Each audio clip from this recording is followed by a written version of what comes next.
यहाँ तक कि उनकी नजदीकियां भी उसकी अपनी एक छोटी सी योजना की वजह से थीं।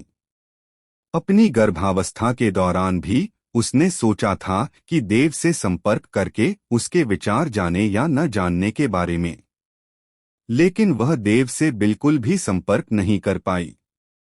आखिरकार रोशनी ने बच्चों को रखने का बीड़ा उठा लिया, क्योंकि अगर वह दोनों बच्चों का गर्भपात करा देती तो वह सचमुच ऐसा नहीं कर पाती।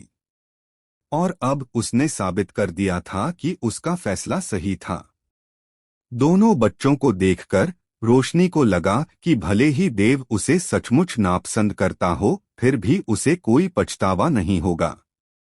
यह सब याद करके रोशनी एक पल के लिए देव का सामना करने से डर गई। उसने अपने होंठ भींच लिए और उसका रूप भी भ्रम में पड़ गया। साफ तौर पर जाने का इरादा कर रही थी, लेकिन तभी देव अचानक बोली, मत जाओ। रोशनी की हरकत रुक गई और उसका भ्रम भी रुक गया, धीरे धीरे ठोस होता गया। मुझे माफ करना। रोशनी ने आह भरी दोनों बच्चों की तरफ देखा और धीरे से कहा, मैंने तुम्हारी इजाजत के बिना अपनी मर्जी से काम किया, लेकिन मैं सचमुच उनसे जुदा नहीं हो सकती। देव चुप रही। रोशनी के चेहरे से वह समझ सकता था कि वह इस समय क्या सोच रही थी। मुझे पता है कि तुम्हारे दिल में हमेशा एक औरत रही है। अगर वह नहीं भी होती तो भी जिसे तुम्हारे साथ बच्चे पैदा करने चाहिए थे, वह मैं नहीं बल्कि स्वरा होती। रोशनी ने हिम्मत जुटाई और देव की ओर देखा। चाहे तुम कितनी भी नाराज हो, कितनी भी नाराज हो, मुझे कितनी भी नापसंद करो, भले ही तुम मुझे फीनिक्स संप्रदाय से निकाल दो, मुझे उम्मीद है कि तुम इन दोनों बच्चों को मेरे पास छोड़ दोगी। देव के चेहरे पर शांति थी। वह धीरे धीरे आगे बढ़ा और धीरे से रोशनी के सामने खड़ा हो गया। उसे आते देख लड़का झट से खड़ा हो गया। उसके छोटे से चेहरे पर एक सतर्क भाव था। उसी समय लड़की भी अपने ज्ञानोदय से जाग उठी। उसका प्यारा सा चेहरा गोरा था और वह थोड़ी गोलमटोल और मोटी लग रही थी। दोनों अपनी माँ के पास खड़ी थीं, एक बाईं ओर और एक दाईं ओर। देव को आते देख दोनों एक साथ आगे बढ़ी। तुम्हें माँ को चोट पहुंचाने की इजाजत नहीं है। देव चौंक गया और उसने अपने कदम थोड़े रोक लिए। रोशनी भी चौंक गई। उसने जल्दी से दोनों को अपने पीछे खींच लिया और फुसफुसाया, बकवास मत करो। ये तुम्हारे पापा हैं। तुम्हें इनका सम्मान करना सीखना होगा, समझे? पापा? दोनों बच्चे उलझन में लग रहे थे। पापा शब्द उनके लिए अपरिचित नहीं थे, क्योंकि जब से वे पैदा हुए थे उनकी माँ और मौसी लगातार इन दो शब्दों का जिक्र करती रही थीं। उनके मन में पापा का भाव भरती रही थीं। उनके दिलों में पापा का दर्जा उनकी माँ और मौसी के बराबर था। वही उनके सबसे करीबी इंसान होने चाहिए थे। मम्मी, क्या ये पापा हैं जिनके बारे में आपने हमें बताया था? वो बहुत शक्तिशाली इंसान जो जिंदगी भर हमारी रक्षा कर सकते हैं और हमें बाहरी लोगों से सुरक्षित रख सकते हैं। लड़की पहली बार बोली। उसकी आवाज साफ और सुनने में बहुत सुखद थी। हाँ, ये तुम्हारे पापा हैं। रोशनी ने प्यार से लड़की के सिर पर हाथ फेरा और मुस्कुराई। तुम्हारे डैडी इस दुनिया के सबसे ताकतवर आदमी हैं। उनकी बराबरी कोई नहीं कर सकता। तुम्हारे रुद्रप्रताप दादाजी भी उनकी बराबरी नहीं कर सकते। सच में? दोनों बच्चों की बड़ी बड़ी आंखें चमक उठीं। जन्म से लेकर समझदार होने तक रुद्रप्रताप उनसे बेहद प्यार करते थे और अक्सर उनके सामने कुछ मंत्र पढ़ते थे। और रुद्रप्रताप भी उनके दिलों में एक बहुत शक्तिशाली दादा बन गए थे। उन्होंने अपनी माँ को सिर्फ डैडी के बारे में कहते सुना था, लेकिन उन्हें कभी देखा नहीं था। हालांकि वे कहते थे कि वे डैडी जैसे बनना चाहते हैं, लेकिन असल में वे हमेशा यही सोचते थे कि उन्हें रुद्रप्रताप दादाजी जितना ही शक्तिशाली बनना है। उनके दिलों में रुद्रप्रताप दादाजी उनके आदर्श थे। इस समय अपनी माँ की बातें सुनकर दोनों को आश्चर्य हुआ, लेकिन वे अभी भी छोटे थे और उस आश्चर्य के पीछे अविश्वास साफ छिपा था। रोशनी और देव दोनों इसे आसानी से देख सकते थे। देव को कोई आपत्ति नहीं थी। वे बहुत छोटे थे और ज्यादा कुछ नहीं जानते थे। जन्म से ही वे इस पवित्र पुत्र सुमेरु वलय में थे और शायद सबसे शक्तिशाली व्यक्ति जिसे उन्होंने कभी देखा था वह रुद्र प्रताप था। वह धीरे धीरे फिर आगे बढ़ा और रोशनी के सामने खड़ा हो गया। उनके बीच की दूरी बहुत कम थी। रोशनी की हिम्मत नहीं हुई कि वह ऊपर देखे, देव से सीधे नजरें मिलाने की हिम्मत नहीं हुई। वे 5 मिनट तक ऐसे ही खड़े रहे। देव ने धीरे से आह भरी, अपना हाथ बढ़ाया और रोशनी को गले लगा लिया। अपने चारों ओर फैली परिचित आभा और सामने खड़े आदमी की गर्मजोशी को महसूस करते हुए रोशनी दंग रह गई। वह महसूस कर सकती थी कि देव का हाथ बहुत मजबूत था, मानो वह उसे अपने शरीर में समा लेना चाहता हो। यह बिल्कुल भी दिखावा नहीं था। तुम? रोशनी का नाजुक शरीर कांप उठा, बोलने को बेताब। देव ने कहा, मैंने कभी नहीं कहा कि मैं नाराज हूँ, कभी नहीं कहा कि मैं नाराज हूँ, और निश्चित रूप से कभी नहीं कहा कि मैं तुम्हें नापसंद करता हूँ। मैं फीनिक्स संप्रदाय का संप्रदाय गुरु हूँ और तुम फीनिक्स संप्रदाय की संप्रदाय गुरु की पत्नी हो। मैं तुम्हें फीनिक्स संप्रदाय से क्यों निकालूं? मुझे तुम्हारा शुक्रिया अदा करना चाहिए, मेरे लिए 2 बच्चों को जन्म देने के लिए तुम्हारा शुक्रिया, और मेरे लिए चुपचाप इतना त्याग करने के लिए तुम्हारा शुक्रिया। तुम बच्चों की माँ हो और मैं बच्चों का पिता हूँ। अब से हम एक परिवार हैं, ठीक है? उसके शब्द शांत और बेहद कोमल थे, हवा के झोंके की तरह, जिसने उस पल रोशनी के बेचैन दिल को पूरी तरह से शांत कर दिया। वो आखिरकार रोशनी खुद को रोक नहीं पाई और रोने लगी। 3 सालों से उसने बहुत ज्यादा दबाव सहा था। उसे न सिर्फ देव के प्रति अपराध बोध था, बल्कि सबसे ज्यादा अपराध बोध अपनी छोटी बहन के प्रति था। लेकिन जब भावनाओं की बात आती है तो कौन पक्के तौर पर कह सकता है? यह कोई आत्मा रत्न नहीं है जिसे आप जिसे चाहें दे दें या जैसे चाहें वैसे इस्तेमाल करें। कोई भी साधक कितना भी शक्तिशाली क्यों न हो, अंततः वह भावनाओं पर विजय नहीं पा सकता। एक व्यक्ति के जीवन में 2 बाधाएं होती हैं जिन्हें पार नहीं किया जा सकता। पहली है भावनाएं और दूसरी है समय। इन भावनाओं में प्रेम और पारिवारिक स्नेह भी शामिल है। रोशनी की सिसकियां सुनकर देव ने धीरे से उसकी पीठ थपथपाई और कुछ नहीं बोली। शायद सिर्फ एक जोरदार रोना ही रोशनी के दिल की शिकायतों को पूरी तरह से दूर कर सकता था। जहां तक दोनों बच्चों की बात है, उन्हें समझ नहीं आया कि पापा और मम्मी क्या कह रहे थे। अपनी मम्मी को रोता देख उन्होंने जल्दी से देव के कपड़े पकड़ लिए और जोर से धमकी दी, छोड़ दो हमारी मम्मी को, छोड़ दो हमारी मम्मी को। अगर तुमने हमारी मम्मी को रुलाने की हिम्मत की तो मैं तुम्हें मार दूंगी। तुम्हें मम्मी को चोट पहुंचाने की इजाजत नहीं है।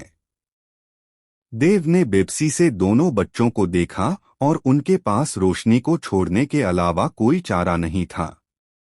रोशनी हालांकि आंसुओं के बीच मुस्कुरा दी, लेकिन फिर भी उसने सख्त चेहरा बनाया और कहा, मम्मी खुशी के आंसू रो रही हैं। पापा ने मम्मी को चोट नहीं पहुंचाई और वो तुम्हारे पापा हैं। तुम्हारे लिए वो मम्मी जितने ही जरूरी हैं। मम्मी तुम्हें फिर से कहेंगी, तुम्हें पापा का सम्मान करना सीखना होगा, क्योंकि वो ही वो इंसान हैं जो तुम्हें सीखने के सबसे ज्यादा हकदार हैं, समझे? ओह! रोशनी को मुस्कुराते देख दोनों बच्चे भी मूर्खतापूर्ण ढंग से मुस्कुराए और धीरे से सिर हिलाया। उनके नाम क्या हैं? देव ने पूछा। ओह, ठीक है। रोशनी ने धीरे से अपने आंसू पोंछे और देव से कहा, अब जब तुमने जिक्र किया है तो मैं तो लगभग भूल ही गई थी। मैंने अभी तक उनका नाम नहीं रखा है। तुम उनके पिता हो, इसलिए उनके नाम तुम्हें ही चुनने होंगे। यह सुनकर देव चौंक गया, फिर रोशनी की तरफ गहराई से देखने लगा और उसके मन में और भी ज्यादा अपराध बोध पैदा हो गया। एक माँ के लिए अपने बच्चे का नाम उसके द्वारा रखे जाने के लिए 2 साल इंतजार करना, उसके लिए उसके मन में कितना स्नेह होगा। शुक्र है कि वह उसी समय लौट आया था, वरना अगर 5-10 साल भी लग जाते, जब तक वे वयस्क नहीं हो जाते, तब भी क्या वे नामहीन ही रहते। रोशनी के मन में और कुछ नहीं था। उसे हमेशा से लगता था कि उसके पति के लिए अपने बच्चों का नाम रखना ही सही और उचित है, और यह उसका अधिकार है। लेकिन देव के लिए इससे उसके प्रति उसका अपराध बोध और गहरा हो गया। माफी मांगने वाला तो मैं हूँ। देव चुप रही, फिर बोली, मुझे न सिर्फ तुमसे माफी मांगनी चाहिए, बल्कि बच्चों से भी माफी मांगनी चाहिए। तुम्हारी वापसी बच्चों के लिए सबसे जरूरी है, रोशनी ने मीठी मुस्कान के साथ कहा। देव ने रोशनी की तरफ देखा। हालांकि उसने बच्चों को जन्म दिया था, फिर भी उसका रूप रंग पहले जैसा ही सुंदर था, और वह पहले की तुलना में काफी परिपक्व हो गई थी, और उसमें पहले की तुलना में एक मातृत्वपूर्ण चमक थी। यह चमक और भी ज्यादा मनमोहक थी। बच्चों का नाम रखने से पहले मुझे अपना नाम रखना होगा, देव ने अचानक कहा। अपना नाम बताओ। क्या तुम्हारा पहले से कोई नाम नहीं है? रोशनी एक पल के लिए स्तब्ध रह गई। देव मुस्कुराई और बोली, अब मेरा एक और नाम है, पति। अभी के लिए सिर्फ तुम ही मुझे इसी नाम से पुकार सकते हो, और तुम्हें मुझे इसी नाम से पुकारना होगा। रोशनी का चेहरा तुरंत पके सेब की तरह लाल हो गया, जिससे उसे काटने का मन कर रहा था। मुझे बुलाओ, देव ने गंभीरता का दिखावा करते हुए कठोर चेहरे के साथ कहा। मैं? रोशनी ने अपना सिर नीचे कर लिया। हालांकि वह पहले ही मां बन चुकी थी, वह देव की सीधी स्वीकृति के लिए बिल्कुल तैयार नहीं थी। उसे पति कहने की तो बात ही छोड़ दीजिए। तुम मुझे नहीं बुलाओगे? देव अचानक आगे बढ़ी, रोशनी को उठाया, और वे दोनों दूर चले गए। अरे नहीं, तुम क्या कर रहे हो? रोशनी चौंक गई। तुम्हें जन्म दिए 2 साल हो गए हैं, तुम्हारा शरीर पूरी तरह ठीक हो जाना चाहिए था, है ना? देव ने मुस्कुराते हुए कहा। तुम क्या करने वाले हो? रोशनी का चेहरा बेहद लाल हो गया था। वह देव की बात का मतलब पहले ही भांप चुकी थी। 2 बच्चे मेरे लिए काफी नहीं हैं। हाँ हाँ, देव जोर से हंसी। अरे नहीं, तुम परेशान कर रहे हो। बच्चे अभी भी वही हैं, और तुमने अभी तक उनका नाम भी नहीं रखा। तुम ऐसे मत बनो। रोशनी की आवाज, जो विरोध और स्वागत दोनों कर रही थी, धीमी होती गई और आखिरकार गायब हो गई। इस बीच दोनों बच्चे वहीं जड़वत खड़े रहे, यह देखकर कि उनके पापा और मम्मी अचानक गायब हो गए थे। वे डरे नहीं, बल्कि उनके मुंह खुले रह गए, उनकी बड़ी बड़ी आंखें श्रद्धा से भर गईं। क्या ये पापा हैं? वे इतनी तेज उड़ते हैं? लड़के ने पूछा। लड़की ने अपनी गोरी उंगली लड़के के सिर पर रखते हुए उपहास किया। ये मम्मी हैं, ठीक है। मम्मी बहुत शक्तिशाली होती हैं, जानते हो? क्या तुमने मम्मी को पापा को पकड़े हुए नहीं देखा? मुझे लगता है पापा मम्मी को पकड़े हुए थे, लड़के ने सिर पर चोट लगने से साफ नाराज होकर कहा। फुस! तभी अचानक उन दोनों के सामने एक आकृति प्रकट हुई। दादाजी रुद्रप्रताप। आकृति को प्रकट होते देख दोनों बच्चे उत्सुकता से चिल्लाए। वे दादाजी रुद्रप्रताप की सबसे ज्यादा प्रशंसा करते थे, और मम्मी पापा को पकड़े हुए थीं या पापा मम्मी को, यह बात तो बहुत पहले ही भूल चुके थे। तुम्हारे पापा ने कहा था कि तुम कुछ दिन बाहर जाकर खेल सकते हो, लेकिन लालच मत करना। 4 साल के हो जाने के बाद तुम्हें इस सहज संत स्तंभ को समझने का मौका नहीं मिलेगा, समझे? रुद्रप्रताप ने मुस्कुराते हुए कहा। सच में? बच्चों की बड़ी बड़ी आंखों में तुरंत छोटे छोटे तारे उभर आए। जब से उन्हें याद है, वे हमेशा इस सहज संत स्तंभ के सामने रहे थे और उन्होंने कभी बाहरी दुनिया नहीं देखी थी। रुद्रप्रताप की बातें सुनकर देव के बारे में उनकी अच्छी धारणा और भी बढ़ गई। उसी समय पवित्र पुत्र सुमेरु वलय के भीतर रोशनी की चुलबुली गुनगुनाहट, शर्मीली चंचल आवाजें और धीरे धीरे बढ़ती हुई कराहें धीरे धीरे सुनाई देने लगीं। रात थी, चांद चमक रहा था और तारे बिखरे हुए थे। स्वरा अपने शयनकक्ष में स्तब्ध सी बैठी थी। पिछली बार वधदेव मंडप के पतन, 2 बच्चों के जन्म और चाची बनने के बाद उसका कभी जीवंत व्यक्तित्व धीरे धीरे शांत हो गया था। वह अपनी बड़ी बहन से नफरत नहीं करती थी, आखिरकार वह उसकी अपनी बहन थी। वह दोनों बच्चों से भी बेहद प्यार करती थी। लेकिन जिस आदमी के बारे में उसने हमेशा सोचा था कि वह अंततः उसका पति बनेगा, वह अब किसी और का पति बन गया था। और यह कोई और उसकी अपनी बहन थी। जब देव वापस नहीं आया था तो वह शांति से इसका सामना कर सकती थी, लेकिन अब जब देव वापस आ गया था तो उसे समझ नहीं आ रहा था कि उसे किस पहचान से संबोधित करे। चांदनी में पहले चमकता हुआ दीपक अब थोड़ा धुंधला लग रहा था और दीपक के नीचे वह सुंदर और गतिशील आकृति, जिसकी अनगिनत पुरुष प्रशंसा करते थे, अब कुछ क्षीण दिखाई दे रही थी। स्वरा ने धीरे धीरे सोच में डूबते हुए लैंप की तरफ देखा। उसे पता नहीं कब, लेकिन उसकी आंखों के कोनों में चमकते आंसू झिलमिलाने लगे। उसे पता नहीं कब, लेकिन दरवाजे पर एक आकृति खड़ी थी, फिर भी स्वरा बिल्कुल अनजान थी। क्या तुम मुझसे नफरत करती हो? आखिरकार उस आकृति ने स्वरा को उसकी उलझन से बाहर निकालते हुए कहा। स्वरा ने अचानक ऊपर देखा और देव को देखा। उसने अपनी आंखें थोड़ी ऊपर उठाईं, अपने निचले होंठ को हल्के से काटते हुए कहा, मुझे तुमसे नफरत नहीं है, क्योंकि शुरू से आखिर तक तुम कभी मेरे नहीं थे। देव ने आह भरी, अगर तुम चाहो तो भविष्य में भी मुझे छोटा पति देव कह सकती हो। कैसा रहेगा? नहीं। स्वरा ने अपना सिर हिलाया, बच्चों के जन्म के बाद से तुम मेरे छोटे पति देव नहीं रहे। अब तुम्हारी सिर्फ एक ही पहचान है और वह है मेरा देवर। यह सुनकर और स्वरा का थकाहारा रूप देखकर देव का दिल अचानक किसी कारण से दुख गया। यह उसकी अपनी वजह से नहीं था, क्योंकि जैसा कि स्वरा ने कहा था, उसने कभी नहीं कहा था, न ही उसने कभी स्वीकार किया था कि वह शुरू से अंत तक स्वरा से जरूर शादी करेगा। यह कहना अतिशयोक्ति नहीं होगी कि स्वरा हमेशा से ही आत्मभ्रम में रही थी। लेकिन देव कोई निर्दयी जानवर नहीं था, वह अब भी स्वरा के प्रति दोषी महसूस करता था। वधदेव मंडप की महाविपत्ति से पहले देव हमेशा स्वरा को अपनी छोटी बहन मानता था, लेकिन विपत्ति के बाद अनजाने में ही देव के दिल में स्वरा के लिए स्नेह की एक झलक उभर आई थी।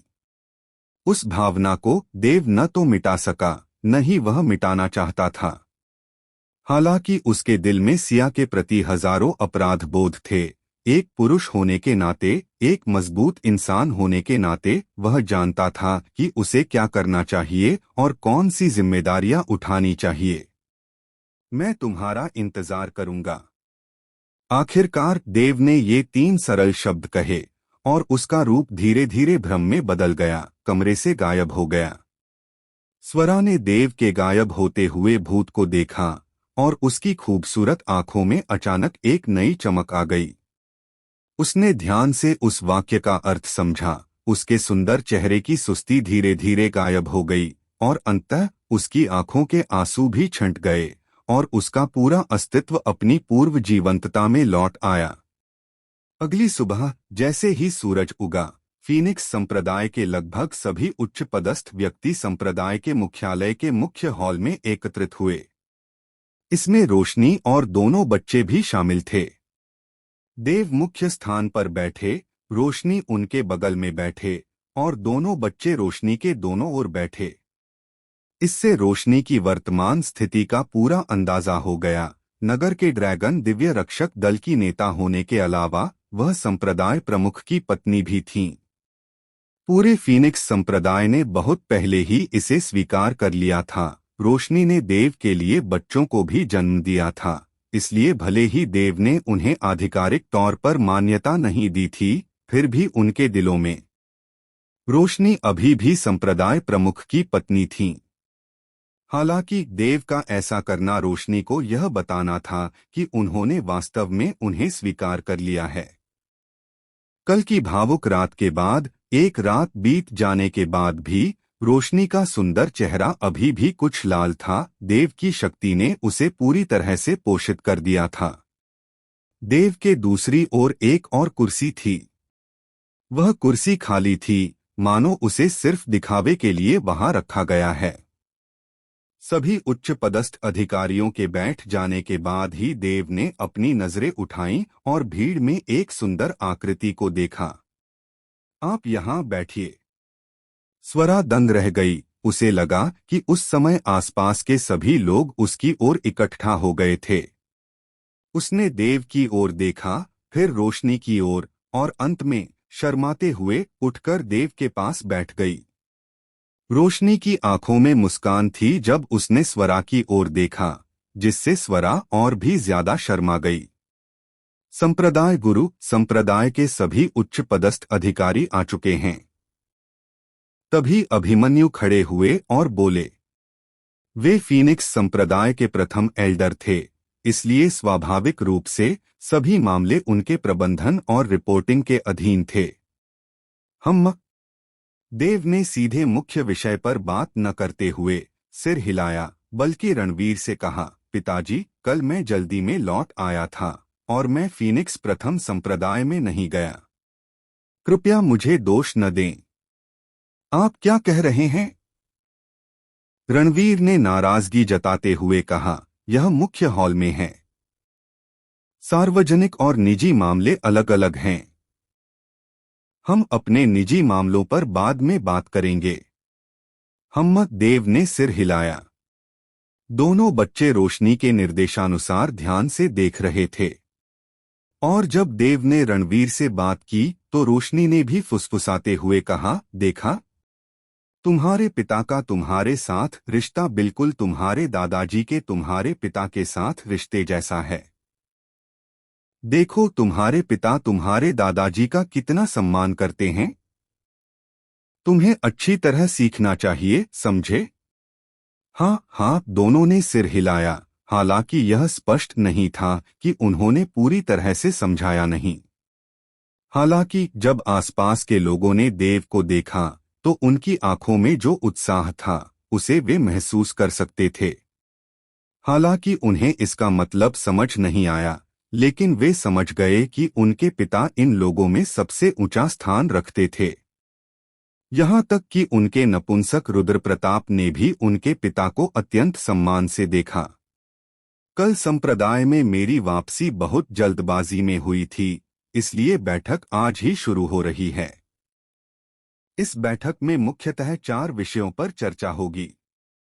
देव ने एक पल सोचा और कहा, पहली बात यह है कि इस संप्रदाय में अब बच्चे हैं, लेकिन उनका नाम नहीं रखा गया है।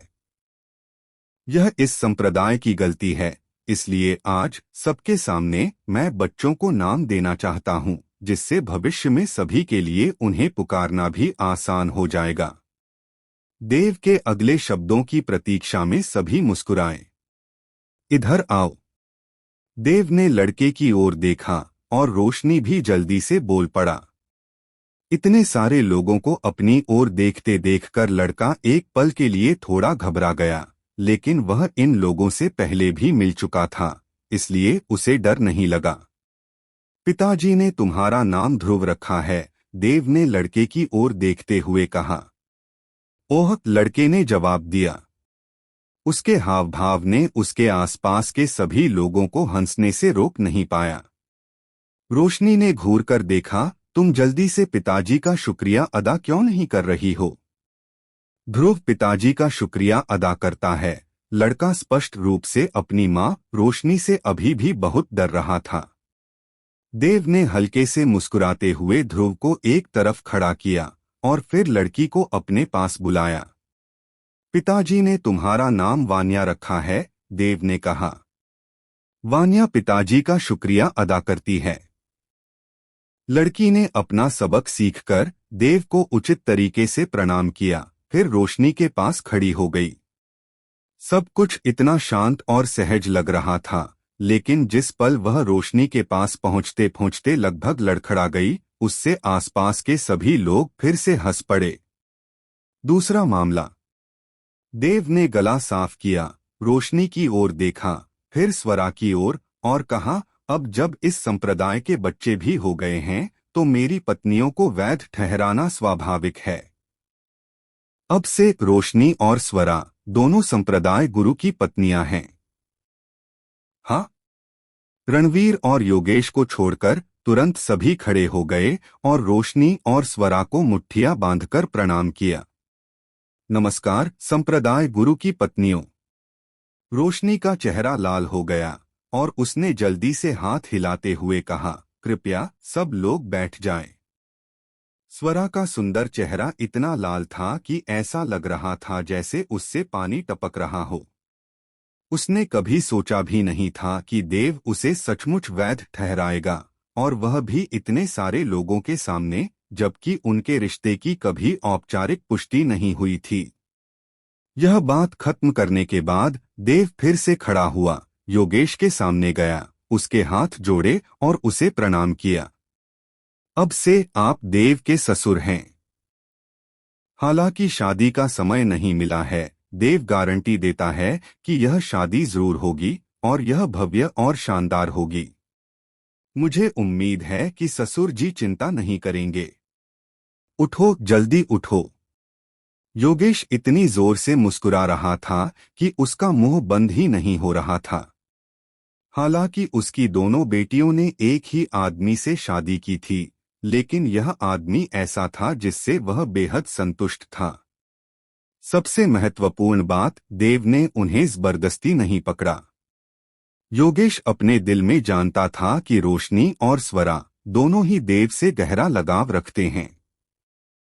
रणवीर, तुम्हारा बेटा बहुत अच्छा है। योगेश ने आह भरी। 6 साल पहले की बात है। मेरा चंदेल परिवार देवगिरी काउंटी का नंबर 1 परिवार था। एक समय रोशनी की प्रतिभा के बल पर हम देवगिरी काउंटी पर पूरी तरह से राज कर सकते थे और हिरण को घोड़ा कह सकते थे। समय उड़ जाता है, 6 साल पलक झपकते ही बीत गए। किसने सोचा था कि दीक्षित परिवार, जिसे मैं कभी तुच्छ समझता था, अब मेरा ससुराल बन जाएगा। मुझे शर्म आ रही है, सचमुच शर्म आ रही है। जो बीत गया सो बीत गया, और हमारे दोनों परिवारों के बीच कभी कोई दुश्मनी नहीं थी, है ना? रणवीर ने मुस्कुराते हुए कहा। योगेश ने आह भरी और अपना सिर हिलाया, लेकिन उसके चेहरे पर शर्म और भी गहरी हो गई। उसे याद आया कि जब देव और उसके पिता पहली बार दीक्षित परिवार के पास गए थे, तो उसने रणवीर के लिए एक कुर्सी भी तैयार नहीं की थी। शायद देव और रणवीर इस बात को भूल चुके थे, लेकिन योगेश ने इसे अपने दिल में हमेशा के लिए संजो कर रखा था, और यह इस जीवन में कभी नहीं मिटेगा। उसने इसे अपने जीवन की सबसे बड़ी गलती माना। तीसरा मामला। यह देखकर कि योगेश और रणवीर अब बात नहीं कर रहे हैं, देव ने आगे कहा, एक बार मैंने 9 स्वर्गों के टॉवर से एक चतुर्थ श्रेणी के दूत को करोड़ों आत्मा रत्न लाने के लिए कहा था, और उससे पहले मैंने कम से कम 5 मिलियन दानव क्रिस्टल रत्न भी प्राप्त किए थे। अब 3 साल बीत चुके हैं, और इस संप्रदाय के लिए पवित्र पुत्र सुमेरु वलय में आपकी साधना के सभी परिणाम देखने का समय आ गया है।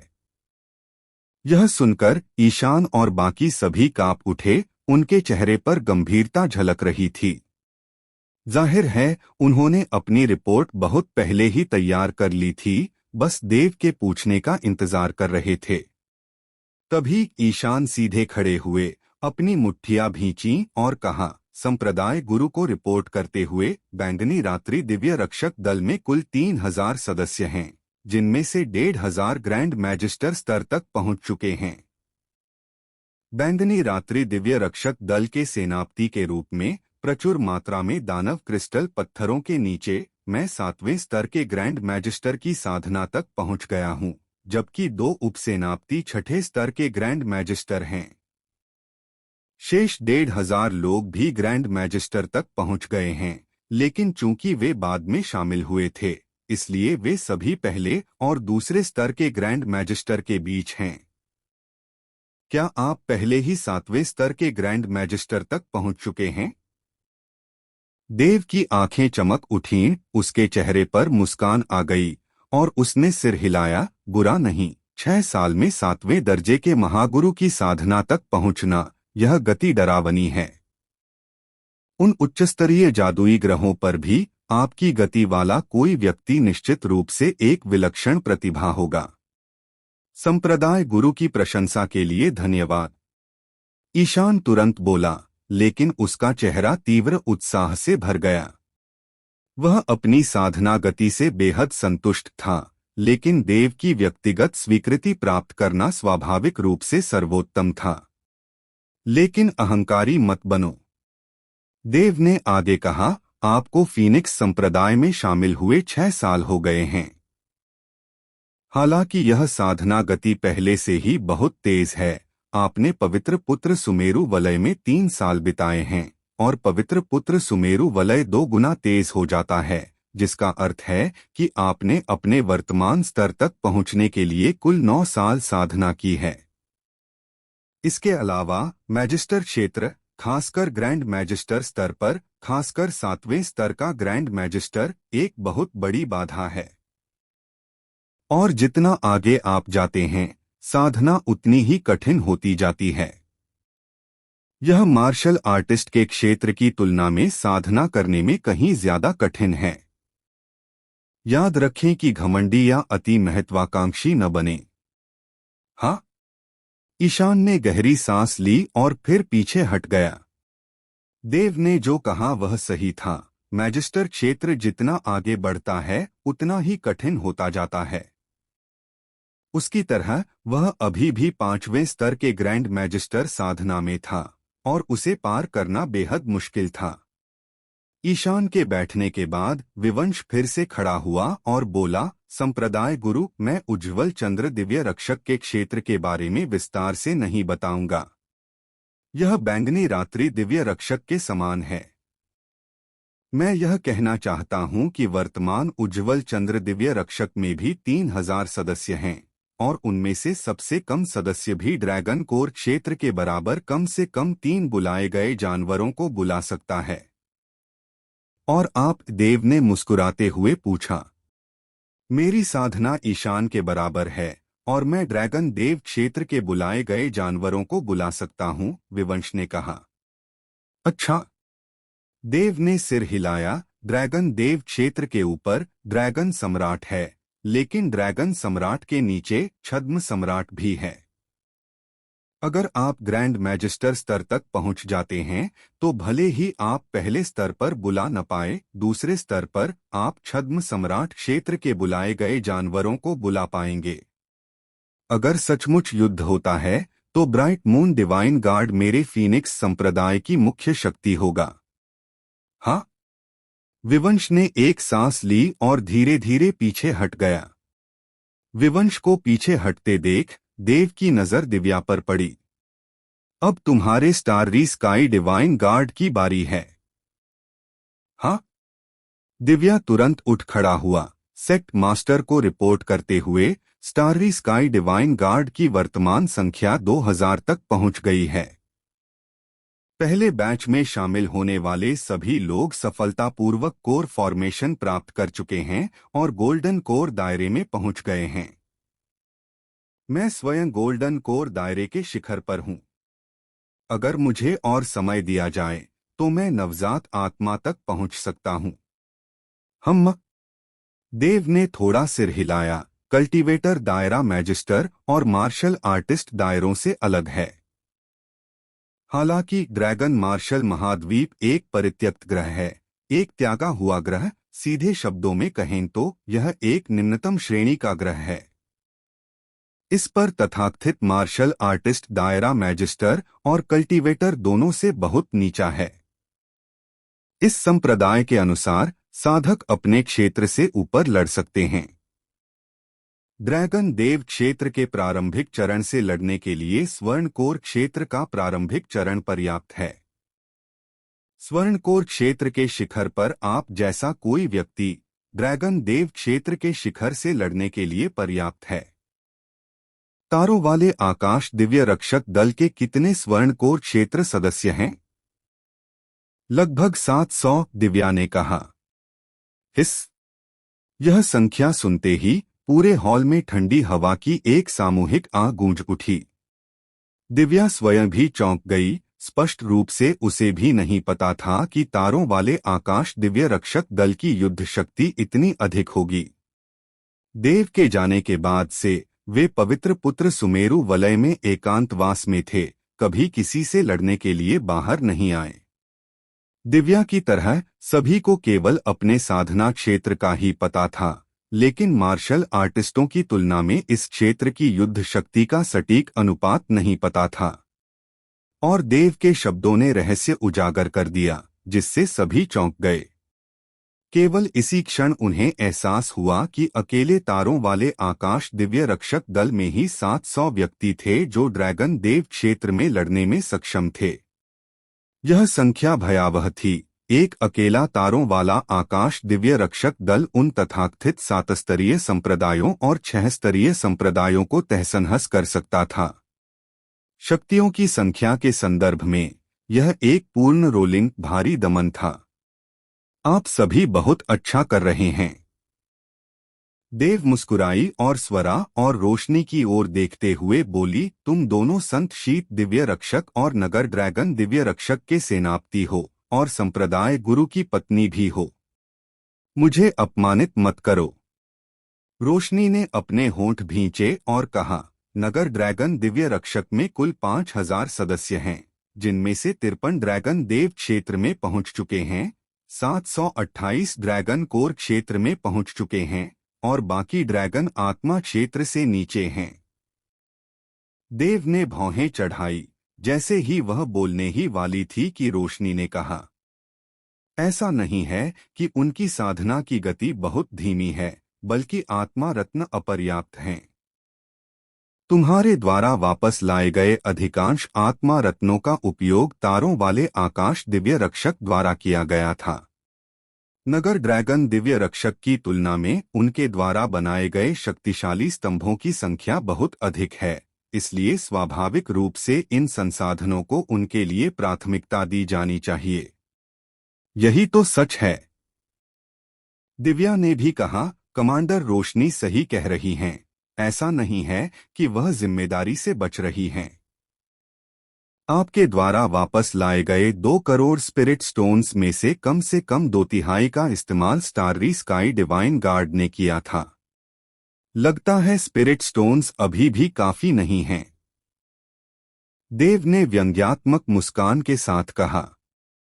2 करोड़ स्पिरिट स्टोन्स एक बड़ी संख्या लग रही थी, लेकिन एक संप्रदाय को चलाने के लिए यह काफी नहीं थी, खासकर जब इस संप्रदाय में स्टाररी स्काई डिवाइन गार्ड और संत शीत दिव्य रक्षक की असामान्य शारीरिक संरचना भी शामिल थी। आखिरकार संत शीत दिव्य रक्षक की बारी आई। रोशनी ने कहा, संत शीत दिव्य रक्षक दल में अभी तक केवल 82 सदस्य हैं, सभी विशेष शारीरिक संरचना वाले, कुछ बलवान कुछ दुर्बल। साधना क्षेत्र की दृष्टि से सबसे निम्न वर्ग पहले ही ड्रैगन आत्मा क्षेत्र में पहुंच चुका है। मेरे अलावा सबसे बलवान 2 उपसेनापति हैं।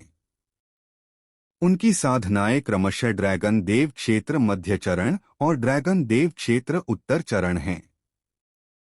विशेष शारीरिक संरचनाएं स्वाभाविक रूप से दुर्लभ हैं और अब 80 से अधिक लोगों तक पहुंचना पहले से ही काफी अच्छा है। देव ने कहा, शक्तियों की संख्या के संदर्भ में तारों वाला आकाश दिव्य रक्षक दल सबसे अधिक है। व्यक्तिगत युद्ध शक्ति के संदर्भ में संत शीत दिव्य रक्षक दल सबसे अधिक बलवान है। आपकी वर्तमान साधना ड्रैगन देव क्षेत्र शिखर होनी चाहिए, है ना? हम्मा स्वरा ने सिर हिलाया। ड्रैगन भगवान क्षेत्र शिखर पर एक विशेष काया। मुझे डर है कि वह पहले से ही ड्रैगन सम्राट क्षेत्र के नीचे अजेय है। देव ने कहा। सभी अपने साधना क्षेत्र को जानते थे, लेकिन 3 साल की बंद कमरे की साधना और इतने सारे सफलताओं के बाद यह परखने का कोई तरीका नहीं था कि उनकी साधना में वास्तव में किस प्रकार की युद्ध शक्ति है। वे पहले से ही प्रयास करने के लिए उत्सुक थे, बस देव के आदेश का इंतजार कर रहे थे। जिस भी संप्रदाय का नाम रखा जाता, वह संप्रदाय अशुभ होता। फीनिक्स संप्रदाय, क्या तुमने मेरी अनुपस्थिति में फिर से शिष्यों की भर्ती की है? मुझे याद है, पहले विभिन्न दिव्य रक्षकों की संख्या इतनी ज्यादा नहीं थी, है ना? देव ने अचानक पूछा। रुद्रप्रताप तुरंत खड़े हुए और बोले, संप्रदाय गुरु को रिपोर्ट करते हुए, इस संप्रदाय ने आपके जाने के 1 साल बाद व्यापक रूप से शिष्यों की भर्ती करने का निर्णय लिया। यह मामला संप्रदाय गुरु द्वारा अनुमोदित नहीं था और मुझे आशा है कि संप्रदाय गुरु मुझे दंडित करेंगे। देव ने रुद्रप्रताप की ओर देखा, उसकी आंखों में एक चमक चमक रही थी। इस क्षण पूरा हॉल शांत हो गया। सभी जानते थे कि रुद्रप्रताप ने फीनिक्स संप्रदाय की भलाई के लिए ऐसा किया था, लेकिन यह सचमुच थोड़ा ज्यादा था कि देव ने इसकी मंजूरी नहीं दी थी। क्या तुम्हें कुछ गुप्त इरादों वाले लोगों को भर्ती करने का डर नहीं है? देव ने भौहें चढ़ाई। इस संप्रदाय द्वारा भर्ती किए गए हर शिष्य की कड़ी जांच की गई है, रुद्रप्रताप ने कहा। तो अगर भविष्य में कोई समस्या आती है तो तुम जिम्मेदार होगे। देव ने अपनी आंखें थोड़ी ऊपर उठाईं और उदासीनता से कहा, इस संप्रदाय की मंजूरी के बिना शिष्यों की भर्ती करना पहले ही संप्रदाय के नियमों का उल्लंघन है। यह संप्रदाय तुम्हें सजा देता है कि तुम जीवन भर ध्रुव और वान्या का ध्यान रखो और उन्हें जरा सी भी गलती न करने दो। रुद्रप्रताप दंग रह गए और बाकी लोग भी। तुरंत रुद्रप्रताप ने एक गहरी सांस ली और मुट्ठियां भींचकर प्रणाम किया और कहा, यह अधीनस्थ सजा स्वीकार करता है। बाकी सभी के दिलों को सुकून मिला। उन्हें सचमुच डर था कि देव रुद्रप्रताप को सजा देगा, लेकिन अब देखते हुए यह सजा कैसे थी? यह तो साफ तौर पर एक इनाम था। रुद्रप्रताप ध्रुव और वान्या से कितना प्यार करता था, यह फीनिक्स संप्रदाय में सभी को साफ पता था। देव को यह बात रोशनी से पता चली थी, इसीलिए उसने इस तरह की सजा दी। और रुद्रप्रताप की साधना फीनिक्स संप्रदाय में सर्वोच्च थी, इसलिए ध्रुव और वान्या की रक्षा करना स्वाभाविक रूप से सबसे उपयुक्त था। अब तुम ड्रैगन सम्राट के दायरे में पहुंचने के करीब हो, है ना? देव ने पूछा। मैं तुम्हारे शरीर पर सम्राट की दिव्य शक्ति का अनुभव कर सकता हूं। यह दिव्य शक्ति रूपांतरित हो रही है और एक बार यह पूरी तरह से रूपांतरित हो जाए तो तुम सफलता प्राप्त कर सकोगे। संप्रदाय गुरु ने जो कहा वह सही है। यह अधीनस्थ वास्तव में सफलता प्राप्त कर सकता है और उसके पास सफलता प्राप्त करने का अवसर भी है, लेकिन मेरे पास पर्याप्त आत्मा रत्न नहीं है। रुद्रप्रताप ने अपना सिर हिलाया और कहा, फिर से पर्याप्त आत्मा रत्न नहीं? देव ने बेबसी से अपना माथा थपथपाया। वह अभी भी संप्रदाय का गुरु था, फिर भी संप्रदाय का कोई व्यक्ति जो ड्रैगन सम्राट के दायरे में प्रवेश करने और महाशक्ति बनने वाला था, उसे आत्मा रत्नों की कमी के कारण देरी हो सकती थी। अगर यह बात बाहर आ जाती तो वह संप्रदाय का गुरु अपना मुंह कहाँ रखता? थोड़ा विचार करने के बाद देव ने पूछा, क्या हाल ही में कोई संप्रदाय फीनिक्स संप्रदाय को भड़काने आया है? यह सुनकर सभी के शरीर कांप उठे, जिससे उत्साह प्रकट हुआ। ऐसा लग रहा था कि वे बस देव के शब्दों का इंतजार कर रहे थे। देव के पूछने के बाद लगभग सभी बोलना चाहते थे, लेकिन अभिमन्यु फिर भी उनसे आगे निकल गया। संप्रदाय के गुरु को सूचना देते हुए सचमुच एक संप्रदाय आया था। वह 7 स्तरीय संप्रदाय अमर भूमि संप्रदाय था। अभिमन्यु ने कहा, पिछली घटना के बाद अमर भूमि संप्रदाय ने भी हमारे फीनिक्स संप्रदाय को और भी ज्यादा महत्व दिया। इस बार उन्होंने 5 ड्रैगन देव क्षेत्र साधकों, 20 ड्रैगन कोर क्षेत्र साधकों, 100 ड्रैगन आत्मा क्षेत्र साधकों और अपने कई शिष्यों को भेजा। उन्होंने हमारे फीनिक्स संप्रदाय के बाहर 3 दिन और 3 रात तक हमला किया। आखिरकार यह देखकर कि वे अंदर नहीं घुस सकते, वे लाचार होकर पूरे 3 महीने बाहर इंतजार करते रहे और आखिरकार धैर्य खोकर वहां से चले जाने का फैसला किया। उन्होंने बाहर हमला किया और आपने उन्हें यूं ही हमला करने दिया? देव ने पूछा। अभिमन्यु तुरंत चुप हो गए। केवल रुद्र प्रताप ने कहा, संप्रदाय गुरु ने एक बार कहा था कि हमें संप्रदाय के भव्य स्वरूप को सक्रिय नहीं करना चाहिए और किसी भी संप्रदाय के साथ युद्ध नहीं करना चाहिए, इसलिए हम केवल संप्रदाय के भीतर ही ईमानदारी से रह सकते हैं। देव ने आंखें घुमाईं और सोचा, सच में मैंने तुम्हें भव्य स्वरूप को सक्रिय न करने के लिए कहा था, लेकिन फिर भी तुमने इसे एक बार सक्रिय किया और इतने सारे शिष्यों की भर्ती की। अब जब लोग तुम्हारे दरवाजे पर हमला कर रहे हैं तो तुम कह रहे हो कि मैंने तुम्हें इसे सक्रिय न करने के लिए कहा था। तुम क्या बकवास कर रहे हो? फीनिक्स संप्रदाय, क्या ही शानदार काम है 5 ड्रैगन देव लोक साधकों को भेजना। ऐसा लगता है कि वे मेरे फीनिक्स संप्रदाय को नष्ट करने और अपने 7 स्तरीय संप्रदाय की दिव्य शक्ति को पुनर्स्थापित करने पर तुले हुए हैं। देव शांति से मुस्कुराया, जब तुम किसी का खाना खाते हो तो तुम ऋणी होते हो, जब तुम किसी का पैसा लेते हो तो तुम ऋणी होते हो। हम पहले ही अमर भूमि संप्रदाय से 2 सिर ले चुके हैं, इसलिए स्वाभाविक रूप से हमें उन्हें कुछ महान उपहार लौटाने होंगे। क्या तुम सहमत नहीं हो? हाँ, सभी ने लगभग दहाड़ते हुए कहा, जिससे ध्रुव और वान्या चौंक गए। रोशनी ने असहाय होकर फीनिक्स संप्रदाय के उच्च पदस्थ सदस्यों को देखा, जो जोर जोर से चिल्ला रहे थे, यह सोचकर कि वे बस डाकुओं का एक झुंड हैं, और लड़ाई की खबर सुनकर हर कोई पिछले वाले से भी ज्यादा उत्सुक था। मेरे फीनिक्स संप्रदाय को 3 साल हो गए हैं और अब 8 स्तरीय संप्रदाय में पदोन्नत हो गया है, जो कोई छोटी अवधि नहीं है। अब 7वें स्तरीय संप्रदाय का टोकन प्राप्त करने और फीनिक्स संप्रदाय का दर्जा बढ़ाने का समय आ गया है। देव ने उदासीनता से कहा, क्या अमर भूमि संप्रदाय ने 5 ड्रैगन देव क्षेत्र साधक नहीं भेजे थे?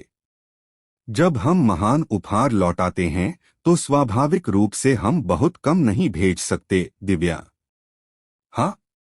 दिव्या तुरंत बाहर आ गई। उसका चेहरा उत्साह से भरा हुआ था, यह जानते हुए कि देव का इरादा तारों वाले आकाश के दिव्य रक्षक को भेजने का था। वह तारों भरे आकाश के दिव्य रक्षक की युद्ध शक्ति को ठीक से समझ नहीं पाई थी और स्वाभाविक रूप से इस अवसर को गंवाना नहीं चाहती थी। हालांकि देव के बोलने से पहले ही ईशान अचानक सामने आ गया। संप्रदाय गुरु, यह अधीनस्थ बैंगनी रात्रि दिव्य रक्षक को अमर भूमि संप्रदाय से युद्ध करने के लिए ले जाने की अनुमति मांगता है। जैसे ही उसने बोलना समाप्त किया, विवंश, जो एक कदम धीमा था, ने भी गहरी आवाज में कहा, संप्रदाय गुरु, यह अधीनस्थ उज्ज्वल चंद्र दिव्य रक्षक को अमर भूमि संप्रदाय से युद्ध करने के लिए ले जाने की अनुमति मांगता है। उनकी उपस्थिति देखकर स्वरा और रोशनी ने एक दूसरे को देखा, दोनों थोड़े स्तब्ध थे। यह भोजन नहीं बल्कि एक लड़ाई होने वाली थी। वे सब बंदरों से भी ज्यादा उत्सुक क्यों थे? तुम सब बैठ जाओ। देव ने घूर कर देखा और ईशान और विवंश की आवाज निकालने की हिम्मत नहीं हुई। दोनों तुरंत अकड़कर बैठ गए।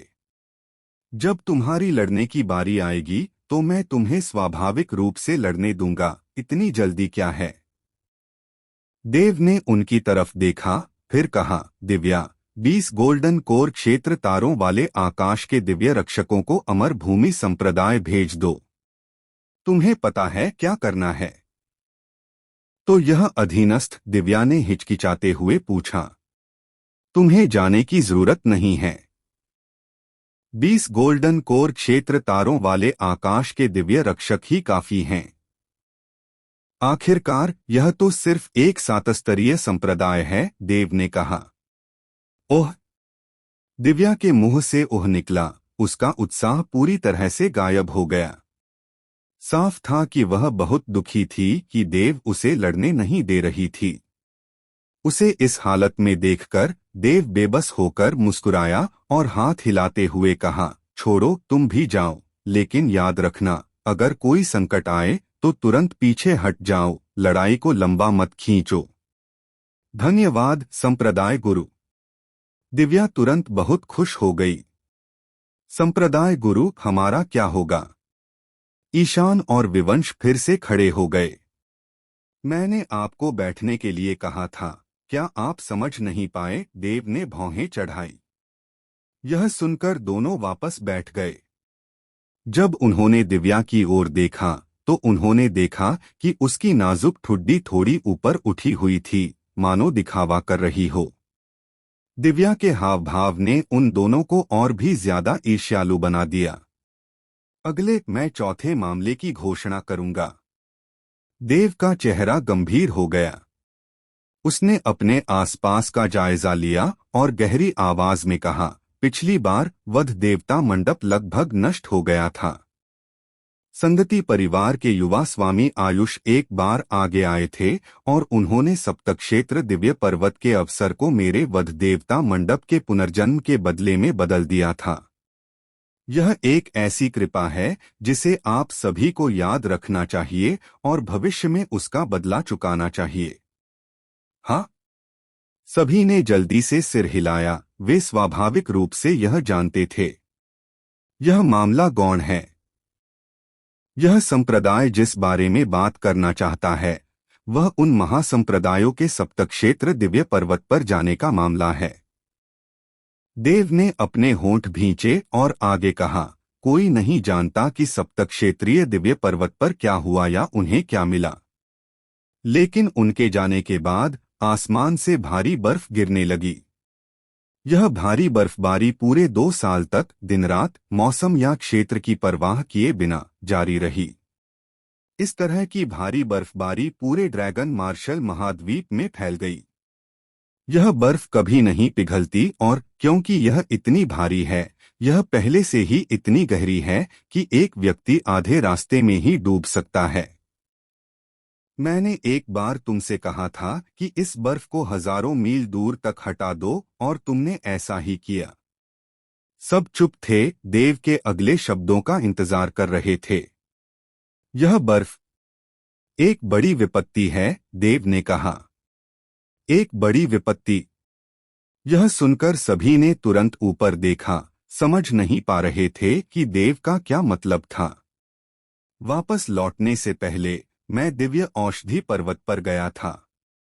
दिव्य औषधि पर्वत से लौटते समय मैंने स्वयं इस भारी बर्फ को नदियों की तरह रक्त में पिघलते देखा और हवा में एक भयानक रक्तिम आभा फैल गई। और इस रक्तिम आभा के नीचे अनंत रक्त ने भयानक रक्तरंग की आकृतियां बना दी। देव ने कहा, ये भयानक आकृतियां अनंत हैं। ड्रैगन मार्शल महाद्वीप पर बर्फ की वर्तमान मात्रा के आधार पर यदि यह सब संघनित हो जाए तो ड्रैगन मार्शल महाद्वीप पर साधकों से ज्यादा आकृतियां हो सकती हैं। क्या? सबके भाव बदल गए। रुद्रप्रताप ने भौहें चढ़ाई और पूछा, क्या मैं संप्रदाय गुरु से पूछ सकता हूं कि उन भयानक आकृतियों की साधना क्या है? मैंने जो देखा आभा के संदर्भ में वह ड्रैगन रक्त क्षेत्र के बराबर होना चाहिए। देव ने सोचा, लेकिन यह मत सोचो कि उनके पास सिर्फ ड्रैगन रक्त क्षेत्र की आभा है। ये आकृतियां एक दूसरे के साथ विलय कर सकती हैं और विलय के बाद उनकी शक्ति तेजी से बढ़ेगी। यह सुनकर सब चौंक गए। दिव्य औषधि पर्वत यहाँ से बहुत दूर है और बर्फ का पिघलना अभी तक यहाँ तक नहीं पहुंचा है। इस अवसर का लाभ उठाते हुए मेरे फीनिक्स संप्रदाय को भी तैयारी करनी चाहिए। देव ने रणवीर की ओर देखा। पिताजी, आप फीनिक्स प्रथम संप्रदाय के संप्रदाय गुरु हैं। यह 9 बादलों की अमर माया सरणी का एक उपसंरचना है जिसे मैंने परिष्कृत किया है। आपके लौटने के बाद तुरंत इस संरचना की स्थापना करें। यह संरचना मुख्य 9 बादलों की अमर माया सरणी से जुड़ती है और अगर दोनों सफलतापूर्वक जुड़ जाते हैं तो ड्रैगन सम्राट क्षेत्र के नीचे कोई भी इसे तोड़ नहीं पाएगा। अच्छा। रणवीर ने अपने सामने तैर रहे क्रिस्टल को हटा दिया। दरअसल देव का मूल इरादा फीनिक्स प्रथम संप्रदाय के लोगों को वापस लाना था, लेकिन अगर भविष्य में वे भयानक आकृतियां फीनिक्स संप्रदाय को घेर लें तो रक्षा विफल होने पर यह पूर्ण विनाश होगा। कम से कम फीनिक्स प्रथम संप्रदाय के साथ यह एक विकल्प होगा। इसके अलावा अगर फीनिक्स प्रथम संप्रदाय को वास्तव में कोई संकट आता भी है तो वे कम से कम टेलीपोर्टेशन एरे के माध्यम से जल्दी पहुंच सकते हैं और तब पवित्र पुत्र सुमेरु वलय में प्रवेश करने में देर नहीं लगेगी। अभिमन्यु, तुरंत हान संप्रदाय के पास जाओ और संप्रदाय के नेता अजीत को 9 बादलों की अमर भ्रम सरणी का यह उपसंरचना दे दो। यह जेड स्लिप भी उसके लिए है।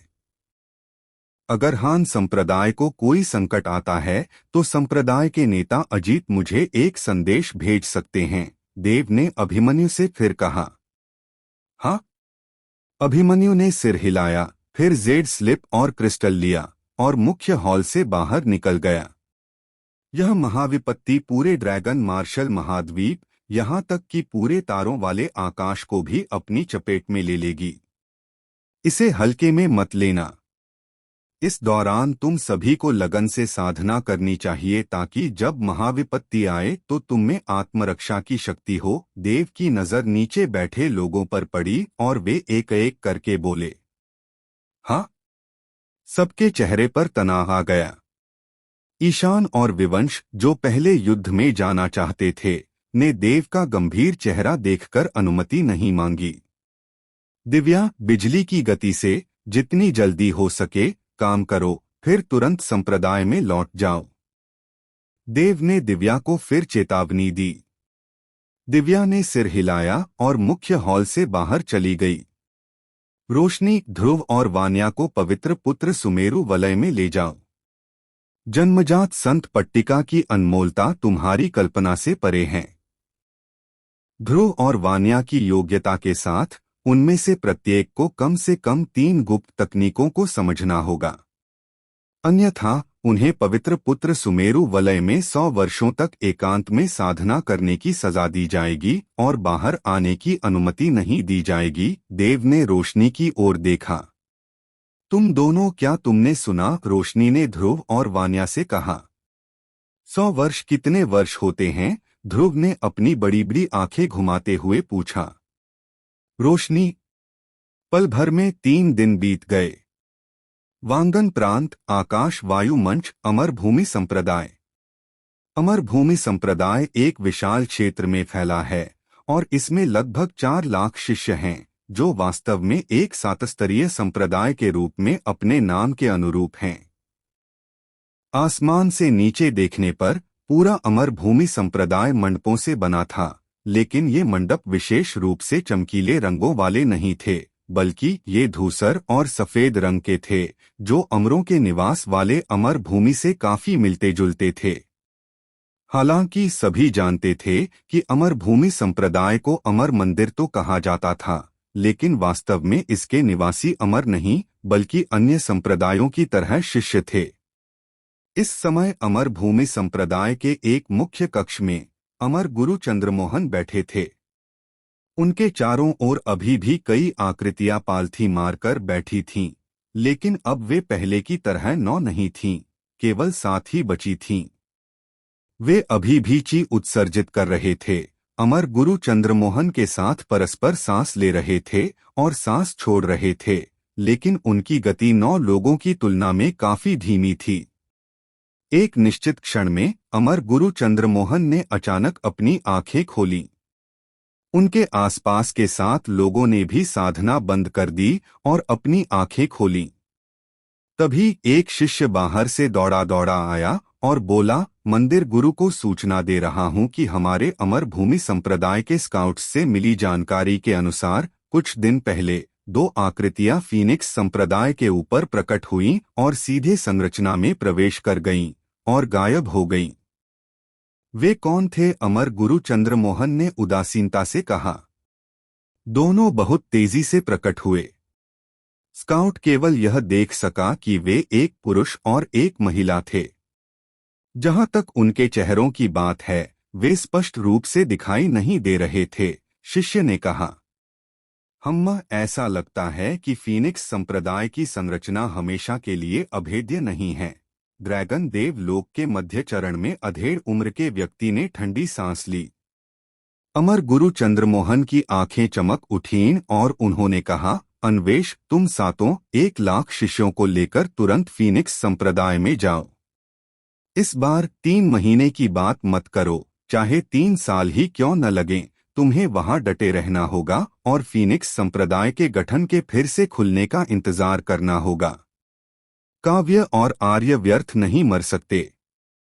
अगर वे मेरे शिष्यों को मारने की हिम्मत करते हैं तो उन्हें उनके साथ ही दफना दिया जाना चाहिए। ये शब्द सरल और शांत थे, लेकिन उनमें हत्या का प्रबल इरादा था। हाँ? अधेड़ उम्र का व्यक्ति तुरंत खड़ा हो गया और बाकी 6 भी उठ खड़े हुए। लेकिन उसी क्षण अचानक एक स्पष्ट आवाज आई, जरूरत नहीं है। आवाज तीखी थी, लेकिन इस पल ऐसा लग रहा था जैसे लाखों वज्र एक साथ फूट पड़े हों, और जैसे जैसे यह फैलती गई, अमर भूमि संप्रदाय के ऊपर का पूरा आकाश बादलों से घिर गया। बादलों के उमड़ने से जो पहले साफ और चमकीला शून्य क्षेत्र था, तुरंत अंधेरा हो गया। ऐसा लग रहा था मानो अनगिनत लोग दहाड़ रहे हों, और उससे भी ज्यादा मानो अनगिनत याव जानवर सरपट दौड़ रहे हों। मुख्य हॉल में अमर गुरु चंद्रमोहन ने अचानक ऊपर देखा और उस अधेड़ उम्र के व्यक्ति और अन्य लोगों ने भी उस समय शून्य क्षेत्र की ओर देखा। वे सभी ड्रैगन देव क्षेत्र के मार्शल आर्टिस्ट थे।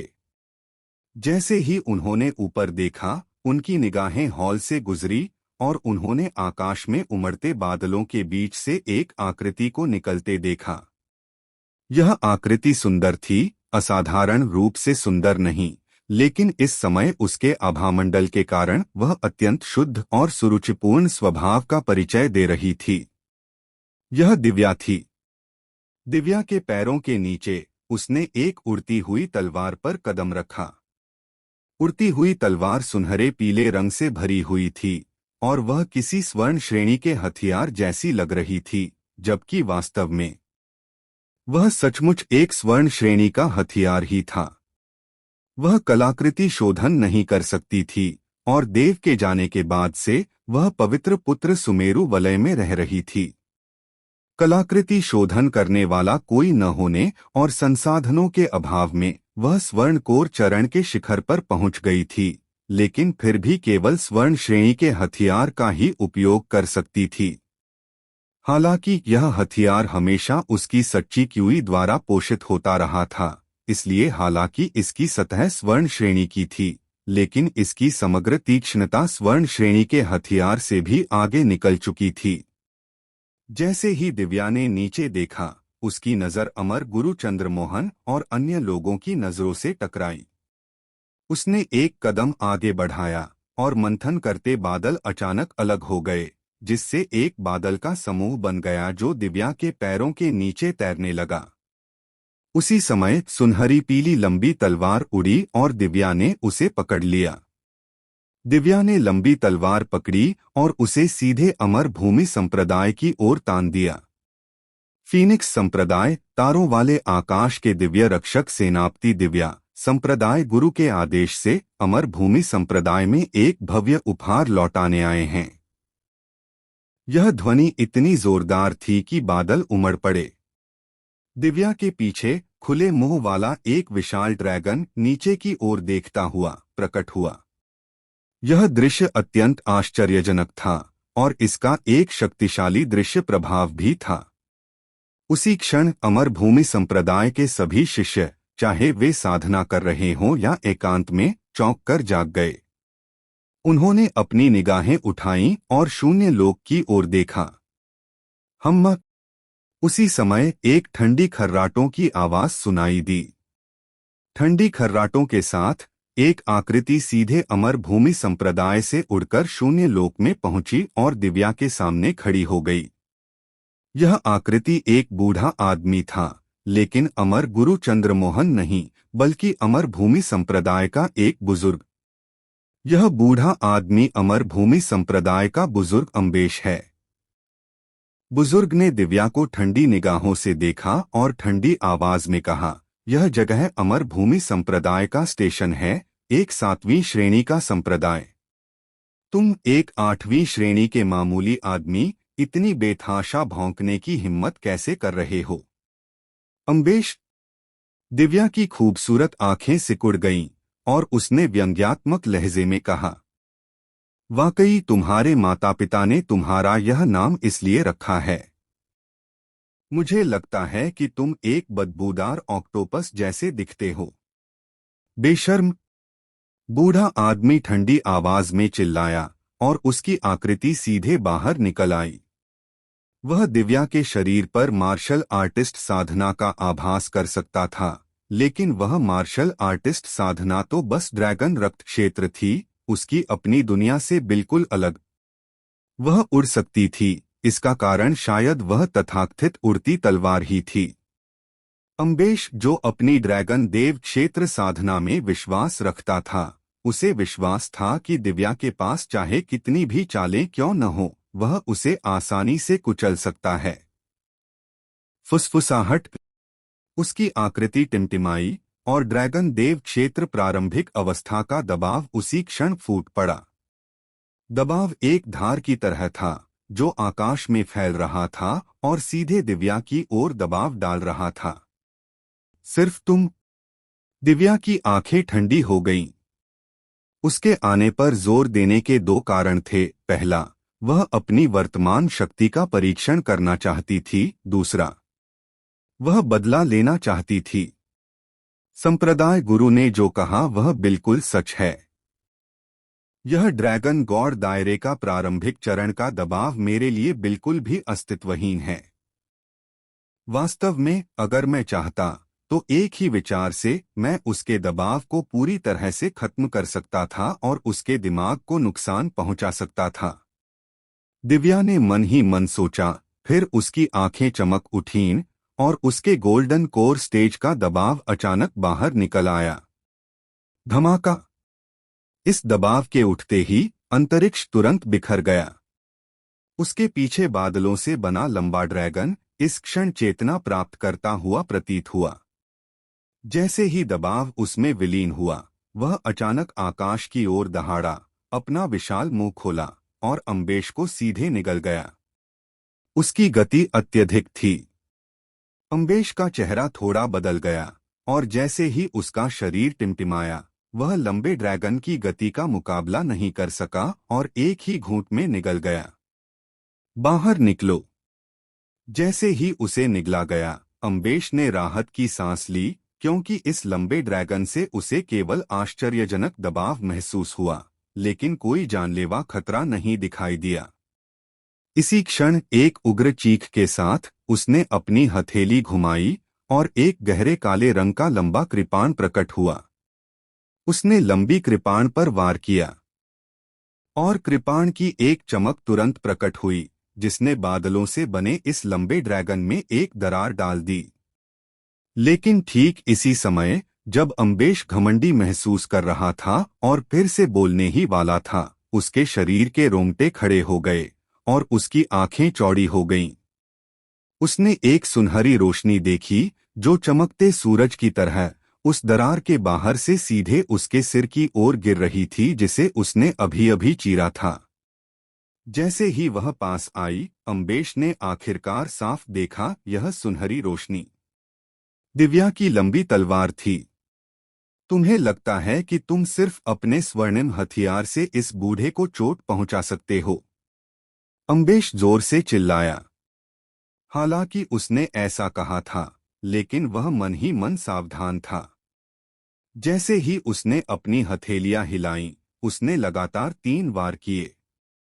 हर वार के साथ कृपाण की एक चमक फैल गई, और हर कृपाण की चमक 100 झांग लंबी थी। Boom boom boom. उसी समय लंबी तलवार आखिरकार आ गई। एक वार से पहली कृपाण की चमक सीधे चकनाचूर हो गई। दूसरी कृपाण की चमक ने एक पल के लिए उसका सामना किया, फिर वह भी ढह गई। आखिरी वार तक वह लंबी तलवार से टकराती रही, 1 सेकंड तक रुकी रही, लेकिन फिर भी आसमान में बिखर गई। क्या? अम्बेश का चेहरा बदल गया, उसे यकीन नहीं हो रहा था। ये 3 वार हर एक उसका सबसे शक्तिशाली हमला था। हालांकि उसने ड्रैगन स्किल का इस्तेमाल नहीं किया था, फिर भी उसी स्तर का dragon god realm initial stage martial artist भी उन्हें इतनी आसानी से नहीं तोड़ सकता था। इस समय उसके पास चौंकने का समय नहीं था। लंबी तलवार ने तीनों कृपाण की चमक को मिटाने के बाद सीधे अम्बेश के सिर के ऊपर से वार किया। अम्बेश का चेहरा गंभीर था, इतना उदास कि ऐसा लग रहा था जैसे उससे पानी टपकेगा। इस समय वह केवल बचाव कर सकता था, हमला नहीं कर सकता था। उसके शरीर से प्रकाश फूट पड़ा, जिससे एक प्रकाश कवच बन गया जिसने उसके शरीर को ढक लिया। लंबी तलवार आई और एक धमाके के साथ वह प्रकाश ढाल पर जा लगी। एक तीखी चटक ध्वनि के साथ प्रकाश ढाल सीधे चकनाचूर हो गई। ऐसा लग रहा था कि उस लंबी तलवार के लिए सारे हमले, सारे बचाव चींटियों जैसे थे। ऐसा लग रहा था कि यह लंबी तलवार अब स्वर्ण श्रेणी की नहीं, बल्कि संत आत्मा श्रेणी, पृथ्वी अधोगति श्रेणी, या यहाँ तक कि स्वर्गीय गहन श्रेणी की हो गई थी। संप्रदाय गुरु, मुझे बचा लो। जिस क्षण प्रकाश ढाल टूटी, अम्बेश का चेहरा एकदम बदल गया। उसका दिल जोरों से धड़क रहा था। उसी क्षण चारों ओर से संकट की एक गहरी भावना ने उसे घेर लिया। अगर उसने मदद के लिए पुकारा नहीं, तो वह निश्चित रूप से मर जाएगा। जैसे ही अम्बेश की आवाज धीमी हुई, शून्य लोक से एक ठंडी खर्राटे गूंजी। इसके तुरंत बाद शून्य लोक फट गया और अंदर से एक हथेली बाहर निकली और सीधे लंबी तलवार को पकड़ लिया। जैसे ही दोनों का संपर्क हुआ, दिव्या ने व्यंग्य किया, एक हाथ की मुहर बनाई और बार बार शून्य लोक की ओर इशारा किया, जिससे उस समय लंबी तलवार से 2 तलवार की परछाइयां प्रकट हुईं। पहली तलवार की परछाई सीधे बड़े हाथ पर टूट पड़ी, जबकि दूसरी तलवार की परछाई अभी भी अम्बेश को निशाना बना रही थी। धमाका, धमाका। इस क्षण एक साथ 2 जमीन हिला देने वाली दहाड़े गूंजी। पहली तलवार की परछाई हथेली से टकराने के बाद सुनहरी रोशनी के साथ फूटने से पहले थोड़ा रुकी। इस बीच इस क्षण हथेली जोर से कांपी और उस पर एक स्पष्ट रूप से दिखाई देने वाली दरार दिखाई दी। इस दरार के प्रकट होने के साथ हथेली एक धमाके के साथ शून्य लोक में गिर गई। नहीं, उसी समय अम्बेश की हताश कर देने वाली दहाड़ भी गूंज उठी। दूसरी तलवार की छाया उसके प्रतिक्रिया करने से पहले ही उसके सिर से कटकर नीचे गिर गई और अम्बेश की आकृति को सीधे नष्ट कर दिया। एक आदिम आत्मा भय से भरकर बाहर निकली, लेकिन दिव्या उसी क्षण वहां पहुंची, अपना हाथ बढ़ाया और उसे पकड़ लिया। अगर संप्रदाय गुरु ने तुम्हारी आदिम आत्मा को बख्शने का आदेश न दिया होता, तो आज तुम्हारी आत्मा का उड़ना और आत्मा का बिखरना निश्चित रूप से समाप्त हो गया होता। दिव्या ने अम्बेश की दया की याचना को पूरी तरह से नजरअंदाज करते हुए उसकी आदिम आत्मा को अपने भंडारण थैले में रख लिया और उसकी नजर फिर से नीचे की ओर मुड़ गई। यह व्यक्ति बहुत कमजोर है। अमर भूमि संप्रदाय एक 7 स्तरीय संप्रदाय है, हमेशा घमंडी और बेहद दबंग। मुझे लगता है कि इससे भी ज्यादा शक्तिशाली लोग होंगे, है ना? उसके शब्द गूंज उठे और जैसे ही वे गिरे, बादलों के बीच बिजली भी कौंधी। नीचे अनगिनत अमर भूमि संप्रदाय के शिष्य इस क्षण स्तब्ध थे। दिव्या की छवि इस क्षण उनके हृदय में गहराई से अंकित थी।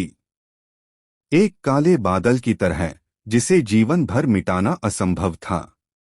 अमर भूमि संप्रदाय के ऊपर आकाश में एक व्यक्ति कदम रख रहा था, मानो अमर भूमि संप्रदाय के शिखर पर खड़ा हो, पूरे अमर भूमि संप्रदाय को चुनौती दे रहा हो। ऐसी आभा और ऐसा साहस वास्तव में एक सच्चा विशेषज्ञ कहा जा सकता है।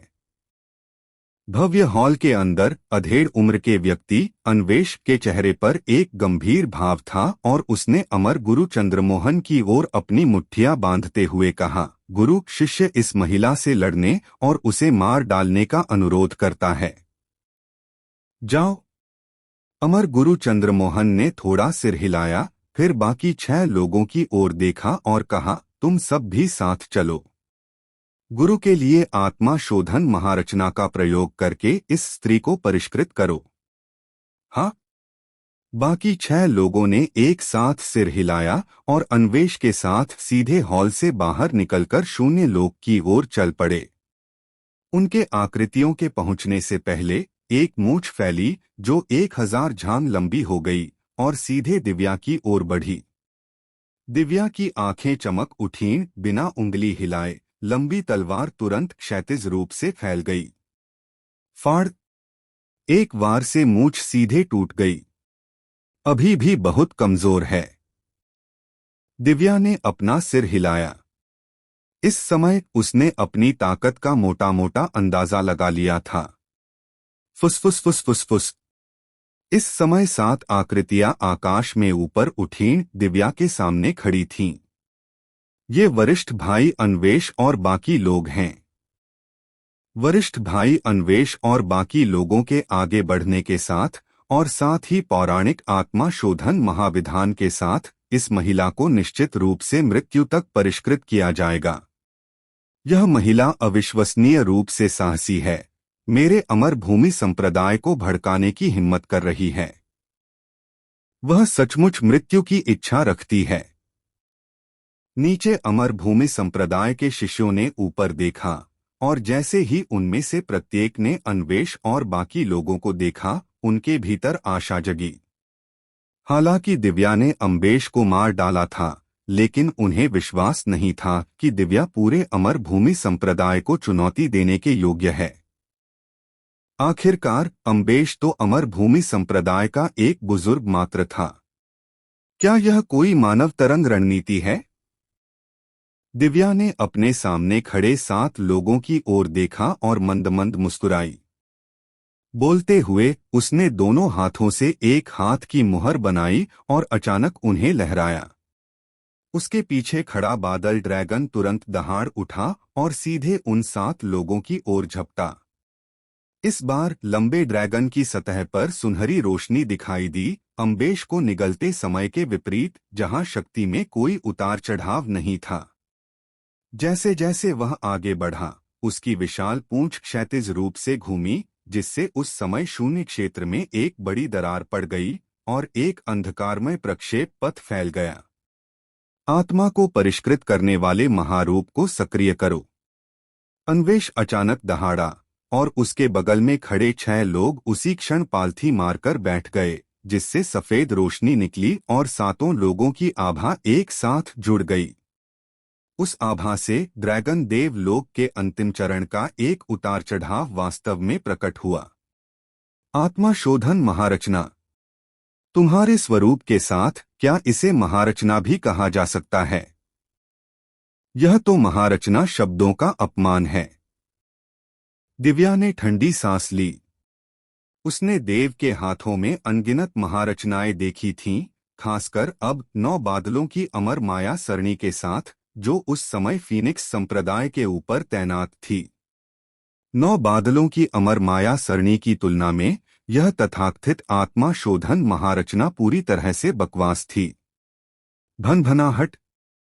उसके बोलते ही अन्वेष और अन्य सातों के आसपास के स्थान में अचानक उतार चढ़ाव दिखाई देने लगे। उन उतार चढ़ावों के बीच पूरे 10 आकृतियां प्रकट हुईं। ये 10 आकृतियां एक घेरा बनाकर 7 लोगों को परत दर परत घेरे हुए थीं। उनके कपड़ों से अंदाजा लगाया जा सकता था कि ये सभी फीनिक्स संप्रदाय द्वारा तारों वाले आकाश के दिव्य रक्षक के लिए खास तौर पर बनाए गए थे। और भी है। इन 10 लोगों को देखकर अन्वेष और बाकी सातों के हाव भाव थोड़े बदल गए, लेकिन वे पहले ही आत्मा को परिष्कृत करने वाली महारचना को सक्रिय कर चुके थे और उसे बाधित नहीं कर सकते थे। इसके अलावा महारचना करते समय वे अपने सबसे प्रबल रूप में थे। संघनित हो जाओ। अन्वेष ने अपनी उंगली आगे बढ़ाकर आगे की ओर इशारा किया। तुरंत एक मायावी बड़ी कड़ाही प्रकट हुई। इस बड़ी कड़ाही के 3 पैर थे और यह सीधी खड़ी नहीं थी। जैसे ही यह प्रकट हुई, इसका मुंह सीधे दिव्या की ओर इशारा कर रहा था। खा जाओ, अन्वेष फिर बोला, और इसी क्षण कड़ाही के मुंह से एक भयानक चूषण शक्ति निकली। इस चूषण शक्ति ने अपनी ओर तेजी से बढ़ रहे मेघ ड्रैगन के 1/3 हिस्से को निगल लिया और इसने शून्य लोक को भी ध्वस्त कर दिया, जिससे शून्य लोक के अनगिनत टुकड़े भस्म हो गए। और इस चूषण शक्ति का मुख्य लक्ष्य दिव्या थी। दिव्या के कपड़े फड़फड़ाने लगे और उसके आसपास का स्थान गर्जना से भर गया, लेकिन दिव्या का शरीर उस विशाल चूषण शक्ति के नीचे पूरी तरह से स्थिर रहा। बहुत कमजोर। आकाश से दिव्या की आवाज आई। उसने एक उंगली से नीचे की ओर इशारा किया और सुनहरी पीली लंबी तलवार तुरंत 1000 झांग लंबी हो गई। एक आकाश विदारक ब्लेड की रोशनी शून्य लोक को चीरती हुई बड़े कड़ाही पर जोर से वार करने लगी। धमाका। इस वार के साथ एक बहरा कर देने वाली गर्जना हुई और बड़ा कड़ाही सीधे ढह गया। Puff puff puff. बड़े कड़ाही के गिरने का असर अन्वेष और बाकी लोगों के दिमाग पर पड़ा, जिससे उनके चेहरे पीले पड़ गए और उन्होंने तुरंत ताजा खून थूक दिया। उनकी आकृतियां भी प्रतिक्रिया का शिकार हुईं और सीधे पीछे की ओर उड़ गईं। क्या? यह असंभव है। वरिष्ठ भाई अन्वेष और बाकी लोगों का 7 लोगों से बना आत्मा शोधन महाविधान ड्रैगन देव लोक के अंतिम चरण को भी मृत्यु तक परिष्कृत कर सकता है। यह महिला पूरी तरह से अविचल कैसे हो सकती है? क्या वह ड्रैगन देव लोक के शिखर पर हो सकती है? यह दृश्य देखकर नीचे खड़े अनगिनत शिष्यों में कोलाहल मच गया। उनके चेहरे गंभीर और अविश्वास से भर गए। और जैसे ही उन्होंने यह कहा, अन्वेष और उन 7 के चारों ओर 10 तारों वाले आकाश दिव्य रक्षक चमक उठे और नजरों से ओझल हो गए। जब वे फिर से प्रकट हुए तो एक भयानक गर्जना हुई और उनके सिर के ऊपर से 10 तलवारों की रोशनी निकली। मैं तुम्हें दिखाता हूं कि वास्तव में महान संरचना क्या होती है। धमाका। 10 तलवार की रोशनियां तेज चमक से झिलमिला रही थीं और अद्भुत क्यूई से उमड़ रही थीं, मानो प्राचीन काल से आई हों, अविश्वसनीय रूप से भयानक।